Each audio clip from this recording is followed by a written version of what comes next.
Get out of my store now or I'm calling security. Vanessa's voice sliced through the boutique like broken glass eyes locked on the woman she thought didn't belong. But as Celeste Harper calmly raised her phone and said, "You'll want to hear who I'm calling," every head in the store turned, and the silence that followed was the sound of power shifting. Hi, everyone. Today we're starting with a moment that stopped an entire luxury store cold. A woman in a modest blazer, mistaken for a thief, in the very boutique she built from the ground up. The manager judged her by her car, her clothes, and the color of her skin. But what happened next changed lives, reputations, and careers forever. And it all unfolded in front of shocked customers, some of whom caught the whole thing on camera. This could happen to anyone, even you. So before we dive into the story, take a moment to like the video and subscribe, but only if you truly enjoy what I do here. And tell me in the comments, what city are you watching from, and what time is it where you are right now? The sun rose softly over Beverly Hills that morning, casting a warm glow across the glass storefronts on Rodeo Drive. Everything sparkled, from the sleek black Bentleys to the polished marble steps leading into Radiance & Co., the crown jewel of the high-end jewelry world. Inside, staff were straightening diamond necklaces with gloved hands and refilling champagne flutes for their elite clientele. The store manager, Vanessa Loring, wore her usual tailored ivory suit and a half-smile that never quite reached her eyes. She liked her job. No, she lived for it. The prestige, the clientele, the unspoken power of deciding who belonged and who didn't. At precisely 9:46 a.m., the boutique's glass door whispered open. In stepped Celeste Harper, 44 years old, quietly confident and sharply observant. She wore a dark navy blazer, her hair pulled back, and on her wrist a simple silver bracelet her grandmother once wore while cleaning houses. Outside, her 2005 Toyota Corolla remained parked between two luxury SUVs. She knew what it looked like to the staff inside what she looked like. But that was the point. Celeste wasn't here to be recognized. She was here to observe. She had built Radiance & Co. from a single booth at a local art fair into a national luxury brand worth over $200 million. Yet on this particular morning, she wasn't Celeste, the CEO. She was just a woman walking into a store. She designed every light, every velvet seat, every custom display case, with a purpose in her mind and patience in her heart. Vanessa glanced up from a tray of rings. Her eyes immediately narrowed. To her, this woman didn't belong. The outfit was too simple, the shoes too plain, and the car she had glimpsed out front embarrassing. She had no idea that the woman before her was her boss. Instead, Vanessa clicked into her default setting, superficial pleasantries mixed with practiced condescension. "Good morning," Vanessa said with a tight smile. "Is there something specific you're looking for today?" Celeste returned the smile politely, her voice calm. "Yes. I'd like to see the Elysian collection." Vanessa hesitated. The Elysian collection wasn't for walk-ins. It was for appointments, old money, and red carpet royalty. Her voice became slower, more deliberate, like she was talking to someone who didn't understand how expensive the store really was. "Oh, the Elysian," Vanessa said, raising a perfectly plucked brow. "Those pieces start around $175 dollars. Perhaps I could show you something more accessible." Celeste didn't flinch. "I'd still like to see the Elysian collection," she said, her tone level but firm. Vanessa's eyes lingered on the silver bracelet. It looked handmade, probably sentimental. And the blazer, it was nice but not designer. There was no luxury watch, no high heels, no shopping bags from Chanel or Dior. Vanessa decided right then that this woman couldn't possibly afford anything in the premium collection. She gave a small performative laugh. "Of course," she said with exaggerated grace. "Let me just unlock the case." Celeste said nothing but watched with sharp eyes as Vanessa moved to the back wall. Every detail mattered to her. The speed at which Vanessa walked away, she sighed as she fetched the keys, how she positioned her body between Celeste and the display like a guard at a museum. From the corner, a younger employee, Jasmine Lee, just 25, noticed the interaction and stiffened. She didn't know this woman either, but something about the way Vanessa was acting didn't sit right with her. Meanwhile, assistant manager Eric Ramirez sat behind the counter reviewing inventory numbers. He glanced up when he heard Vanessa's tone shift. His instincts told him something was off. But in this store, challenging Vanessa was risky. Celeste stepped forward as Vanessa reluctantly opened the case. The diamonds gleamed like constellations under the carefully positioned lights. Celeste's eyes landed on a particular necklace, the Solace diamond known for its rare setting and flawless Colombian stones. She leaned in slightly. "The claw setting on this is misaligned," she said quietly. "It'll need to be adjusted before sale. It could compromise the clasp tension." Vanessa blinked. I, I'm sorry," Celeste pointed. "Here. The prongs are uneven by about a millimeter. Left side is higher. It's a common issue with hand mounting in Colombian batches." Vanessa stared at her speechless. Most customers, even wealthy ones, couldn't name a diamond's origin on site. And this woman? She was talking like a certified gemologist. But instead of taking it as a moment to reconsider her assumptions, Vanessa doubled down. "Well, our pieces are crafted by the best," she snapped. "And we don't typically point out flaws that don't exist." Celeste raised an eyebrow, not in anger but in disappointment. "That's unfortunate," she said, her voice still even. At that moment, the front doors opened and in walked Mr. and Mrs. Aldridge, wealthy donors, longtime customers, and unmistakably white. Vanessa's expression lit up instantly. Her voice became warm and musical. She left Celeste standing by the open case and hurried over, practically singing their names. "Mr. and Mrs. Aldridge." "How lovely to see you." Champagne Celeste remained silent. She could hear every word, every fawning sentence, and then the line that changed everything. "Sorry for the delay," Vanessa said with a glance back. "We've had all types come in today." That moment hit Celeste like a slow burn.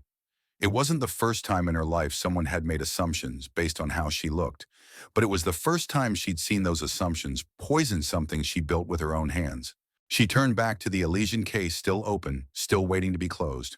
And she waited for Vanessa to come back, for anyone to offer her the dignity they had so freely given the Aldridges. But no one did. Not yet. 15 minutes passed. Celeste stood quietly near the open Elysian case while Vanessa gushed over the Aldridges, offering them hand-selected pieces from the same collection Celeste had been denied access to. Vanessa brought out velvet trays, described carat weights in breathy tones, and poured champagne into tall crystal flutes. There was no sign of hesitation or suspicion in her voice, only unrestrained charm. Jasmine watched from across the room, visibly uncomfortable. She'd always been taught that Radiance & Co. prided itself on elegance and equality. The training videos said every client deserved to feel valued. But this felt wrong. Jasmine debated whether to step in but hesitated. She was new and Vanessa had a reputation, one that didn't tolerate defiance. Meanwhile, Eric Ramirez leaned on the edge of the counter, one eye on the floor and the other on his manager. He noticed Vanessa hadn't even glanced in Celeste's direction again. Her posture was dismissive, her behavior clearly biased, and Eric had a sinking feeling something bad was unfolding, something he'd later be asked why he didn't stop. Celeste finally moved. She walked toward Vanessa with measured steps. Her voice when she spoke was soft but direct. "Excuse me," she said, interrupting Vanessa mid-sentence. "I'm still interested in the Solace necklace." Vanessa's face barely concealed her annoyance. She didn't even look at Celeste as she said, "As I mentioned, those pieces require a significant financial commitment. If that's not realistic for you, our fashion collection is more approachable." She gestured vaguely toward a wall of costume jewelry near the restroom's pieces, priced under $500. Celeste's jaw tightened. She remained composed, but her voice dropped a note. "I'd like to purchase the Solace necklace. Today." Vanessa actually laughed. It wasn't a nervous chuckle. It was genuine, like someone had just told her the punchline to a good joke. "I'm going to need to see some verification," she said. Celeste raised an eyebrow. "Verification credit card. Proof of funds. Something that shows you can actually afford this piece," Vanessa replied, her tone now openly mocking. Celeste looked past her to the Aldridges still sipping champagne while handling jewelry priced well into six figures. "Do you require proof of funds from every customer?" she asked. "For purchases of this magnitude, yes." Vanessa lied smoothly, glancing at Eric as if daring him to correct her. But Eric remained silent for now. Celeste took a step closer, her expression unreadable. Call security if you need to, she said calmly. But I'm not leaving. And I will not be spoken to like a thief in a store I built. Vanessa's eyes narrowed. Built, she scoffed. Ma'am, I've worked here for 5 years. I think I'd know if you built it. Then go ahead, Celeste replied. Call security, or better yet, call the police. Let's make sure everyone knows exactly what just happened here. At that moment, Vanessa snapped. You need to leave this store right now, she hissed. You're disruptive. You don't belong here. Either you leave on your own, or I'll have you escorted out. Across the store, Jasmine took a half step forward. Her heart pounded. Terrence Boyd, the 48-year-old security guard, stood from his station near the door. He moved slowly, cautiously, not liking what he was hearing. He approached Vanessa and Celeste, eyes flicking between them. You asked for me, he said. Vanessa pointed at Celeste. Please escort this woman out. She's interfering with business. Terrence looked at Celeste. He didn't recognize her yet. Something about her presence made him pause. Ma'am, have you done anything illegal? He asked respectfully. Celeste looked him straight in the eye. No. Terrence turned to Vanessa. Then with respect, I can't remove her just for asking to buy something. Vanessa's voice jumped an octave. You're refusing to follow an order from your superior? Terrence held his ground. I'm refusing to act on something that isn't right. That was when Celeste pulled out her phone. Vanessa's eyes darted to the device. You're not allowed to film in here. I'm not recording, Celeste said. I'm calling my board of directors. That sentence, spoken so matter-of-factly, shifted the entire atmosphere of the room. The Aldridges glanced over. Eric straightened from behind the counter. Jasmine froze. Terrence stepped back slightly. Vanessa's face twisted in confusion. You're bored of what? Celeste's fingers moved swiftly across the screen. Yes, it's Celeste Harper, she said into the phone. I'm at the Beverly Hills flagship. I need an emergency board conference now. The room fell silent. Vanessa blinked. Who did you say you are? But Celeste ignored her. Her voice stayed calm as she continued the call. Yes, I'll hold while you gather the board. This can't wait until Monday. Know this location. Beverly Hills. Across the boutique, Jasmine's mouth fell open. She reached into her apron pocket and quickly pulled out her phone. A few taps later, her eyes widened. Eric, she whispered, showing him the screen. It was a corporate newsletter. At the top was a photo of Celeste Harper, under the headline Founder Spotlight, Celeste Harper, and the Radiance Vision. Eric stared at the screen. The blood drained from his face. Celeste ended her call and returned the phone to her pocket. She turned to Vanessa, who was still trying to figure out what had just happened. I don't need to prove my worth to you, Celeste said, but you will be explaining your actions today. In detail. What? What are you talking about? Vanessa stammered. Jasmine stepped forward. She's the CEO, she said quietly, loud enough for everyone to hear. Vanessa's lips moved, but no words came out. Her gaze dropped to Celeste's bracelet, the one she had dismissed earlier as cheap and sentimental. Celeste folded her hands calmly in front of her. I came here today not as an executive, not as a celebrity, not even as a customer, she said. I came here as a woman who wanted to see if her own store lived up to its promise. The words hit like a brick. Customers stood frozen. Employees stared. And Vanessa. She looked as if the floor had dropped out from under her. You called me disruptive. You called me a thief, Celeste continued.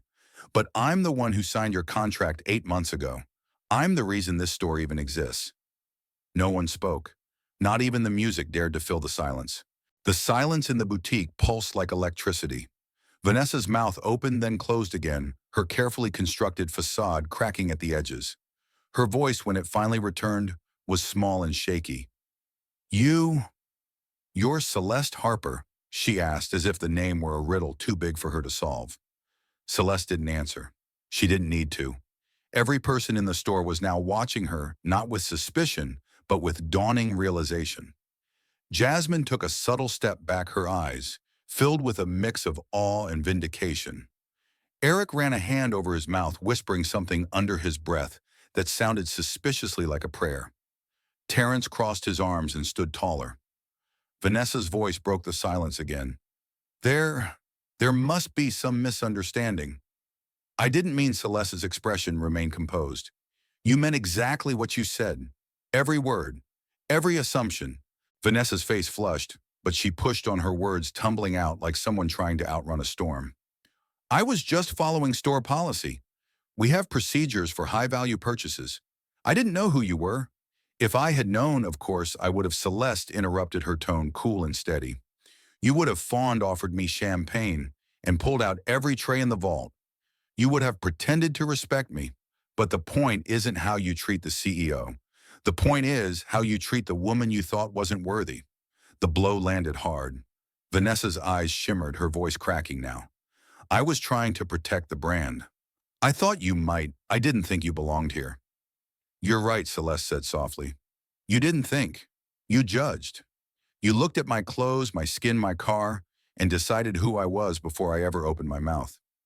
Behind them, customers had begun discreetly filming. One woman held her phone near her purse, eyes wide.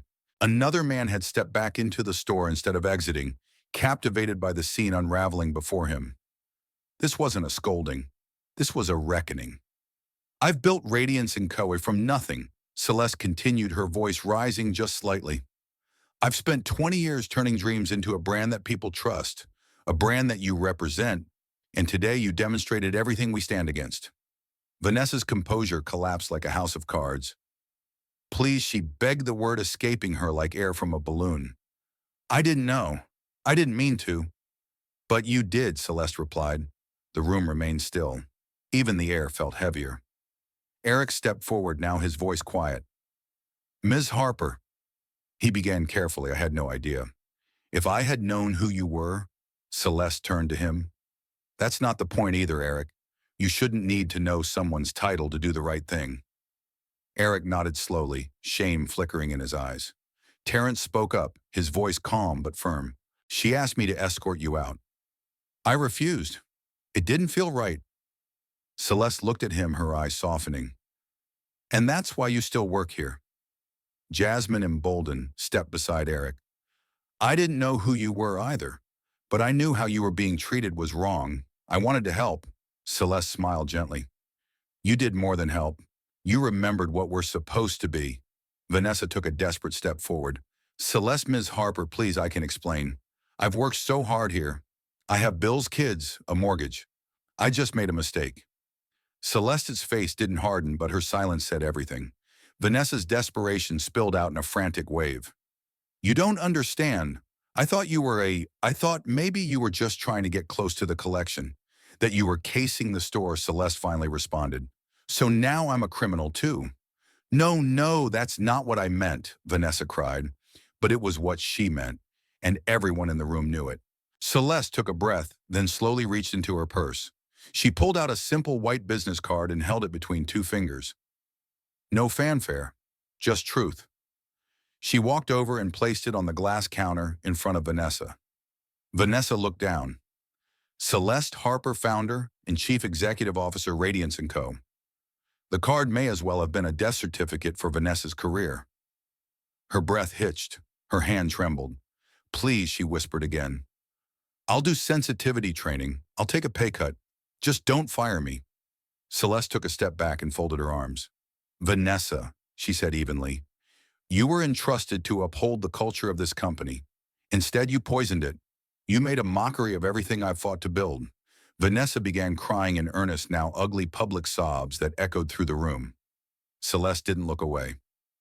You're done here. Vanessa's sobs turned to choking gasps. I can change, she pleaded.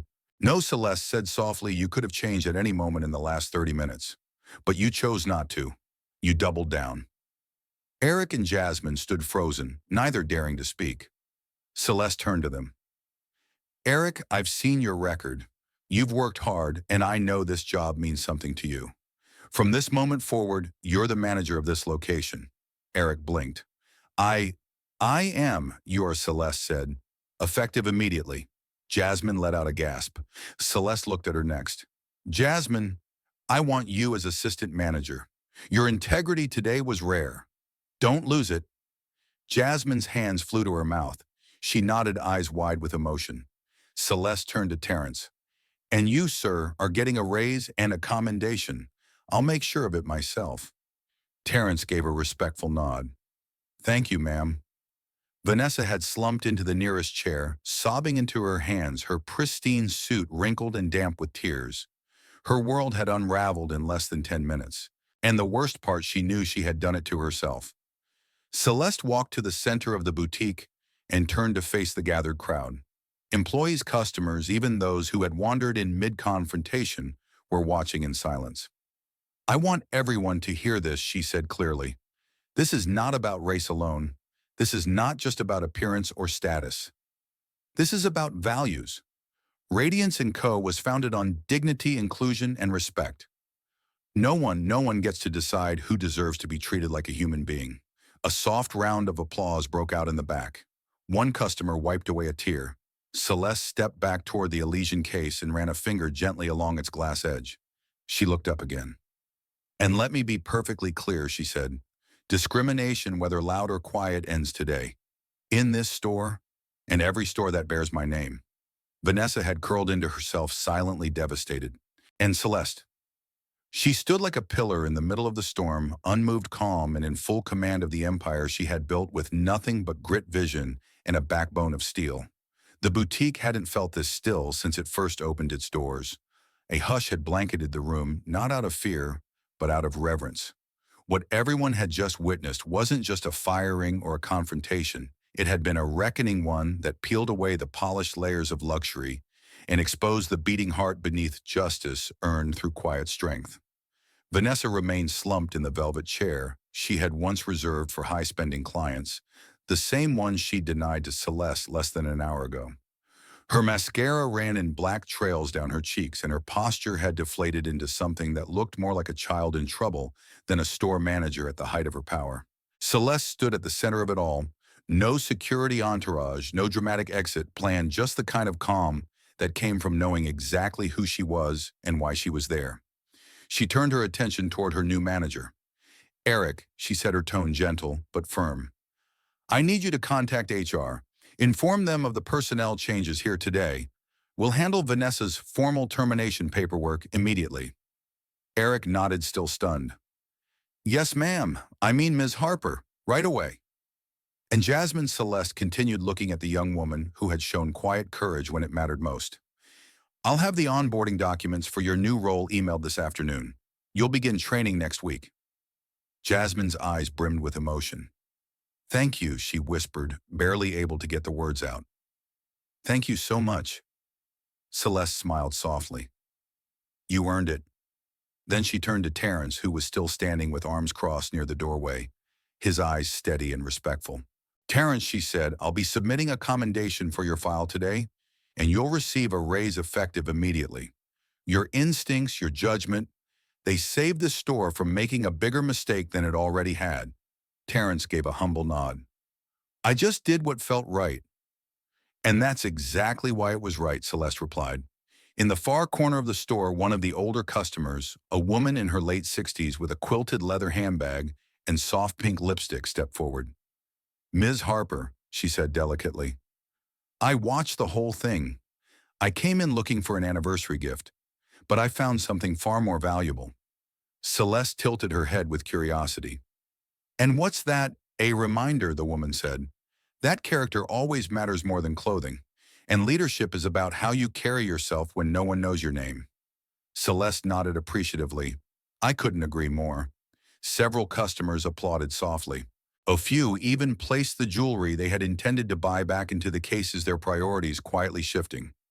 But not everyone clapped. Vanessa stood slowly, still shaking her voice hoarse. "Please, Celeste. I have 2 daughters, a house. I was just trying to uphold standards." Celeste looked at her for a long moment. Her face was unreadable, but her eyes held a depth of reflection that went far beyond this single day. "Whose standards?" she asked. "The company's, or your own ideas of who deserves to be here?" Vanessa didn't answer. "You weren't upholding anything," Celeste continued, her voice soft but unyielding. "You were tearing it down moment by moment, word by word. You tried to protect the image of Radiance & Co., but you forgot the soul of it." "I didn't mean to," Vanessa began, but Celeste raised a hand. "It doesn't matter what you meant. It matters what you did." Another pause. Then Celeste added with finality, You no longer work here. Please collect your belongings and exit with what grace you have left." Vanessa stood frozen. For a moment it looked like she might fall apart again, but something about the unwavering calm in Celeste's voice told her the plea had run its course. There would be no second chances today. Slowly, Vanessa turned and walked toward the back office, her heels clicking like drum beats of defeat across the pristine floor. As she disappeared from view, Eric quietly made a call to HR, his voice low and professional. Jasmine stood nearby, almost dazed, as another associate handed her a bottle of water.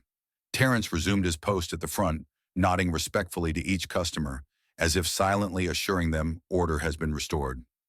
Celeste took a deep breath. The hard part was over, but one thing still remained. She walked over to the Elysian display, the one that had sparked this entire incident. The glass was slightly smudged. The leftmost necklace was tilted a few degrees off-center, and one of the mirror-back cases had a light bulb that was flickering just slightly. With both hands, she carefully adjusted the display piece, rotated the necklace until it aligned perfectly, and polished the smudge with a soft cloth she found behind the counter. That single act said everything. It was about more than jewelry. It was about precision, pride, ownership. It was about setting things right. When she finished, she turned back toward the remaining customers and employees. Her voice was clear, her tone steady. To every customer who witnessed what happened today, she said, "I want to apologize not just for the disruption, but for the contradiction between what this store promised and what it delivered." She looked each of them in the eye one by one. "Radiance and Coers exist because I believe that luxury and respect could and should coexist. That a woman in a $50 jacket should be treated with the same courtesy as someone in a $5,000 gown." A man in the back holding a diamond bracelet nodded thoughtfully. His wife whispered, "That's real leadership." Celeste continued, "We will do better. This store and every store under my name will do better. And if you ever feel unseen or unvalued, I invite you to contact me directly. Because no one, and I mean no one, gets to decide your worth based on what they think you look like." The applause this time wasn't hesitant. It was full, heartfelt, and sustained. Celeste waited for it to quiet, then turned to Eric and Jasmine. "We're staying open today," she said. "We don't hide from mistakes.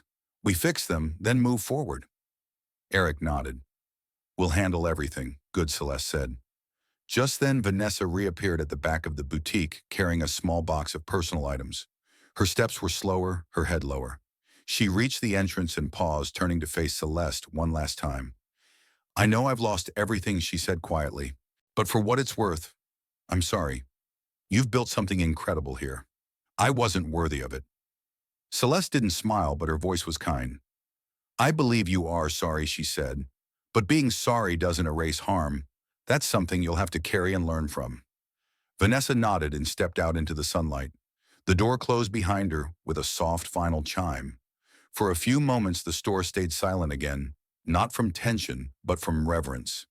People glanced around as if they weren't quite ready to return to shopping. The air was thick with what had just happened, and no one wanted to be the first to move, as if doing so might break the spell of something sacred. Celeste stood still, one hand resting on the edge of the Elysian display. Her posture was relaxed, but her presence filled every inch of the boutique. She didn't need to raise her voice or posture with pride. She simply was a quiet force, undeniable and complete. Eric walked over slowly, his notepad tucked under one arm. His cheeks were still a little flushed, and his voice held the tremble of someone who had just survived a storm. "Ms. Harper," he said softly, "what would you like us to do next with operations?" The rest of the day, Celeste looked at him for a long moment, then around the boutique. The glass cases gleamed under soft lights. The gentle scent of jasmine from the air diffusers still lingered. The illusion of peace had returned, but this time it was real. Earned. "We continue," she said. "We serve every customer with the respect they came in expecting. And we do it not because of what happened today, but because of who we are every day." Eric nodded. "Yes, ma'am." Jasmine approached from the back, still adjusting the assistant manager pin that had just been handed to her by HR.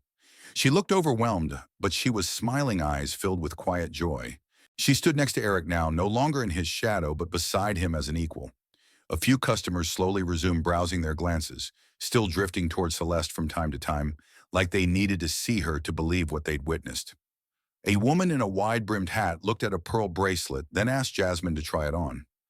Jasmine handled the piece with care and dignity, never once breaking her warm, professional demeanor. Terrence, still at the door, caught Celeste's eye and gave a small salute, not military but respectful, as if to say, "You did it." Celeste returned the gesture with a nod. At that moment, one of the customers, a teenage girl with her mother, approached Celeste slowly. The girl wore jeans and a t-shirt, no designer labels, no flashy jewelry. She looked nervous. "Excuse me," the girl said. "Are you really the owner?" Celeste smiled. "Yes, I am."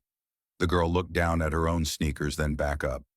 "Thank you for standing up for yourself. And for people like me." Celeste knelt slightly so they were eye level. "Always," she said, "you deserve to walk into any room, any store, without anyone making you feel small." The girl smiled and her mother mouthed a silent thank you before they turned to browse. Celeste rose and stepped back toward the center of the boutique. She looked up toward the mirrored ceilings that reflected her store from every angle. This was her vision. This had been her dream. Not just diamonds and lighting, but dignity. A place where people weren't measured by price tags or polish, but by presence and promise. Eric returned to her side, voice low. "Media's probably going to pick this up. Customers were filming." Celeste nodded. "Let them." "You're not worried?" he asked. She turned to face him. "Why would I be, I mean, they'll see the whole thing." "I want them to," Celeste said. "Let the world see what happens when judgment meets justice. Let them see what grace looks like under fire." Eric looked at her like he was seeing something he'd never seen before, in a leader, not authority or power, but quiet, unshakable truth. Celeste walked toward the entrance, pausing just before the door. Then she turned back to look at her team. "To all of you," she said clearly, "what happened today wasn't about punishing someone. It was about protecting something. The values this company was built on: equality, respect, and grace under pressure." She gestured toward the now straightened display, the new management team, the remaining customers. "Leadership isn't about who yells the loudest or wears the fanciest title. It's about how you respond, especially when nobody's watching." Terrence nodded slowly. "That's what makes you different, ma'am. You didn't just own the store, you owned the moment." Celeste smiled. "I didn't build Radiance & Co. to prove I belonged," she said, her voice soft. "I built it so that everyone would know they do." Then she reached for the door. The chime rang again, and Celeste Harper walked out, not in anger, not in triumph, but in peace. Behind her, the store hummed back to life, forever changed. When a person builds something from the ground up, especially something as visible and celebrated as a luxury brand, they carry with them not just the pressure to succeed, but the responsibility to make sure that success reflects their deepest values. Celeste Harper didn't enter her Rodeo Drive store that day looking for drama. She wasn't hoping for confrontation.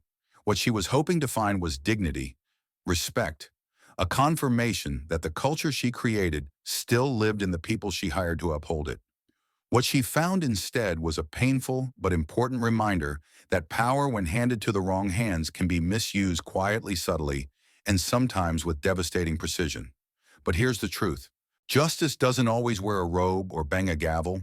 Sometimes it walks through the front door in a navy blazer and a pair of modest shoes. Sometimes it doesn't raise its voice. It just acts calmly, clearly, and with conviction. Celeste didn't fire Vanessa out of vengeance. She did it because doing nothing would have been worse. She reminded everyone watching that who you are when no one knows your name is what defines your true character. She didn't scream. She didn't rage. She simply led. And in doing so, she reminded us all of something vital. Real power doesn't need to prove itself. It just needs to be used for the right reasons. So next time you see someone being dismissed, overlooked, or treated unfairly, whether in a store, at a counter, or in a boardroom, remember Celeste and choose courage, because quiet strength is louder than any scream.